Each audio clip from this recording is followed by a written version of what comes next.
मो सरोज कुमार प्रधान मो घर कोरकोल पंचायत उजाणीपड़ा मोर एठी गोटे घर थिला गाँपड़ा सरकारी प्लॉट रे 102 नंबर प्लॉट रे से 50 जन भी बासिंदा अच्छी किंतु एथि आक्रोशमूलक एठै मोर घर भंगा जाउछि। तहसीलदार जो ऑर्डर करथिले मु तांको ऑर्डर को सम्मान देकी मु भी किछि कहि नाही किंतु तांको सम्मान देकी मु भी कोर्ट फाइल हाई कोर्ट रे केस फाइल करथिली किंतु कला परे भी मु तहसीलदार को देखा आइथिली जेतेले ख नोटिस प्रथमे आस्थिला मु तहसीलदार कहिथिले जे आपण आसंतु कि आपणको रिलेशन को पठांतु मु जाइथिली मो रिलेशन को पठैथिली से दिन तहसीलदार एब्सेंट थिले कहले जे आमे 4 दिन पर तुमको डकेबू किंतु न डकईकरी किसी फैसला न शुणईकरी से डायरेक्ट ग नोटिस पठेकी घर भांगिया पे ऑर्डर कर एविक्शन जिते कर हाईकोर्टर आसरा नहीं कि गली गला पर मु केस फाइल कली मु कोर्ट रे गोटे नोटिस भी आनिकी देली तहसीलदार को भाई द्वारा मु कहली आमे एमती कोर्ट रे केस करिछु कोर्टर राय को आपण अपेक्षा करंतु कोर्ट कौन कहूँ आपण बेआईन रे भांगंतु नहीं किंतु आम कथा सी शुणिले नहीं आज जिते एविक्शन करके भांगिया पे आसछंती मु तांको कोर्ट रो ऑर्डर देखैली मु मोर स्टे ऑर्डर आज करछि ह्यूमन राइट रु स्टे ऑर्डर कला परे भी सी घर को माने भांगिले मु मना करुछि पुणी तहसीलदार को पुणी आईएससी सार को मु दरखास्त देली गल सार देखंतु मु केस नंबर पकेकी हमर स्टे ऑर्डर बर्तमान पे ऑर्डर हो गला आपण हाथ मारंतु नहीं किंतु से न शुणी आईन की उल्लंघन करी जबरदस्त घर भांगिले कहले आमको हार्ड कॉपी दरकार मुझे सार देखंतु आमर एतरे नोटिस रे नंबर देइछि आपण टिके रोकी दियंतु ऑर्डर आसिकी सार आपण जहाँ करिवे किंतु से हार्ड कॉपी पर्यंत अपेक्षा कले नहीं से भांगिले जबरदस्त भांगिले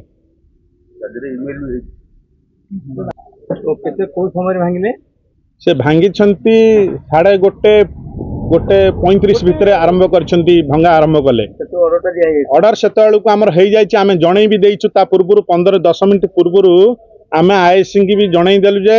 सार देखंतु आमर ऑर्डर आसीगला आपण भांगंतु नहीं ता बाद भी मु हैंड टू हैंड तांको आम नना को पठेकी मु तांको गोटे दरखास्त लेखिकी जनइली कहली सार आम गुहारिटा टिके रखंतु आम ऑर्डर आसीगला ऑर्डर पर्यंत अपेक्षा करंतु हार्ड कॉपी से आमको कहला हार्ड कॉपी दियो मुझे सार हार्ड कॉपीटा कौन सांगे सांगे बाहर पड़ो कि आमर तो केस नंबर पड़ी आम आपण को हैंड टू हैंड देलु आपण कहीं मानु ना सी आईन की किसी न मानिकी आउ जड़े से पाखे थे सी कहते आमको ऊपर ऑर्डर कला एमएलए तांको भितर कथबार्ता होती आमको ऊपर ऑर्डर एमएलए कला आ भांगी देकी माटी मिसई दियो एठे राजनीतिक आक्रोशमूलक एठे भी आईन तार बर्बरता देखी ये भंगा आरंभ कर नहीं एठी सार यही 102 नंबर प्लॉट रे एतर भी 50 जनकर भी एठी घर अच्छी गोटे 30 परिवार भी अच्छा आपड़ देखिपारे निजे मो आगे भी जदि रोड गला कहले मो आगे भी गोटे घर अच्छी जदि रोड जीव ताले से घर ए घर सब भंगा हो किंतु आक्रोशमूलक मो घर को जानी शुणी के भंगा जाइछि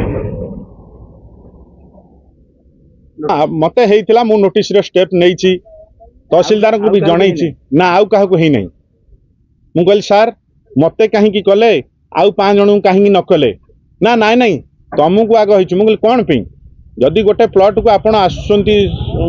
सफा करिया पई आसुचंती कि समस्त की एविक्शन करिया पई आसुचंती समस्त की नोटिस हबो मते केमिति डायरेक्ट जणु करूछंती ना नाइ नै हमको ऊपर ऑर्डर होइछि जणु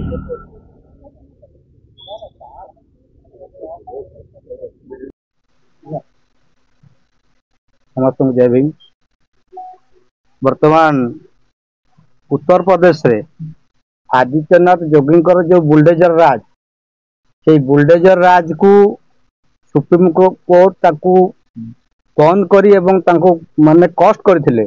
जा फल भारत रे कई बुलडोजर राज करि परिबे नै सुप्रीम कोर्ट प्रथम निर्देश देइछन्ती। आजिर घटना हला जे गोटे घर भांगिया को हेले प्रथम क नोटिस कराबो क नोटिस रो पावर होची 30 दिन तापर सेत्री यदि पार्टी अपियर न कला ताले ख नोटिस कराबो ख नोटिस रो पावर होची 15 दिन यदि सेतीरे पार्टी अपियर न कला ग नोटिस करी डेट फिक्स होई समय निर्धारण करा जाय घर भंगा जीवो तार होची रूल नियम एटा संवैधानिक नियम एटा किंतु क नोटिस हम करी नांती तहसीलदार तांको क नोटिस करना डायरेक्ट ख नोटिस करिसेंती डायरेक्ट ख नोटिस कर ये मध्य नोटिस को सम्मान दे तहसीलदार पाखे हाजिरा पकईचंती तहसीलदार से दिन जानी शुणी आबसेंट रही अन्य एक दिन आसिले आस बोली कही माने हाजिरा रखी माने केस को अलग दिन को डेट भी करना जिते केस टी विचार को गला विचार रे किसी फैसला न करी तांको जजमेंट न देई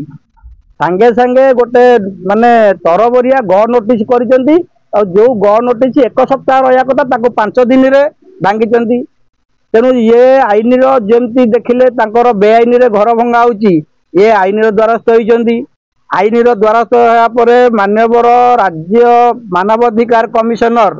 ए कथा को गुरुत्व नेले केमिति गोटे तहसीलदार क नोटिस करिवो नाही ख नोटिस करि ताऊ समय देबो नाही एवं डायरेक्ट ग नोटिस रे समय निर्धारण करदेबो ए कथा को गुरुत्व नहीं से 4 घंटा भितर स्टे ऑर्डर कले गोटे 24 रे स्टे ऑर्डर कले गोटे 24 रे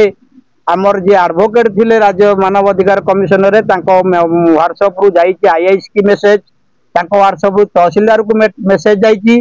से कहले आपण तहसीलदार कथा हुंतु तहसीलदार कलेक्टर सहित कथा हुंतु तेणु सी एठिरे पूरा स्पष्ट होला कौन राज्यर जो मुरबी अच्छा मानवाधिकार कमिशनर कहतु कि हाईकोर्ट जज कहतु एठी सामान्य तहसीलदार जे से तांको अवमानना कले प्रथम कथा द्वितीय कथा हला से बेआईनी भाव में घर टी भांगिले से तो कही सारे ये प्लॉट उपर एक रु एकाधिक लोक अच्छा जदि रास्ता को लेकिन अच्छी ए प्लॉट आगे आ गोटे लोक अच्छी ताकू भी नोटिस होता ताकू नोटिस है तेणु चारिपट को चिंता कले निश्चित भाव में गोटे कथा बाहर मु बाबा स्पष्टवादी लोक एठी 2 दिन पर राम मंदिर प्रतिष्ठा होची राम मंदिर में समृद्धि पात्र और रिकु पंडा को डका जाए नहीं तेणु से रागरे आक्रोश मूल भाव में से माने घर टी भांगी घर टी तेणु तांको लज्जा लगे कथा जो लोक तुमको चाहूना तमें आक्रोश जो जे से राम मंदिर जे सर्व मान सबुठ सर्वस्व दे सारा तेणु ताकू गोटे माने उद्देश्यमूलक भाव घर भांगी जे से कथा भी ऑर्डर उल्लेख अच्छी आसंता आसंता केते 30/5 को तारीख अच्छी एठे जो घर भंगाला कौन सी कारण भी दर्शाई ना तेणु से जवाब रखिए राज्य मानवाधिकार कमिशनर पाखे एटी कौ प्रकार एतिकी जगार केते बड़ राइस मिल तैयारी होबो कि जिंदर पावर प्लांट तैयारी होबो कि वर्तमान एटी जो बड़ बड़ प्रोजेक्ट कराबो कौ प्रकार प्रोजेक्ट कराबो से कथा मध्य से माने राज्य मानवाधिकार कमिशनर जवाब रखिए आसंता 30/5 रे तेणु एठी गोटे आमे आईन कथा हूँ जदि कौन सी ना एटी गोटे बड़ प्लॉट से अक्तियार करते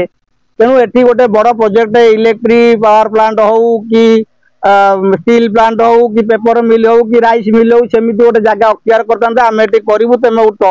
कारण न थी बेआईन भाव भांगा यहाँ गोटे पिपिली रे लज्जाजनक कथा आउ गोटे कथा है पिपिली रे बुलडोजर राज से यही आक्रोशमूलक भाव कले जे मंटू भली जदि गोटे पावरफुल लोक जो प्रतिनिधि समाजसेवी घर आम भांगीदवा काली सकाळे जदि गरीब मानकर घर भंगा जीवो ताले से माने आमको डरिकी हाथ टेकी देवे आम भांगीदेव यहीटा गोटे लक्ष्य होची प्रशासन तेणु ए प्रकार जो प्रशासन बुलडोजर राज तहसीलदार नुआ आसी करुचंदी ताकू प्रशय दिया जीवो नहीं आईन रे लड़ा जीवो दरकार पड़िले राजरास्ता को ओह्लैया जीवो।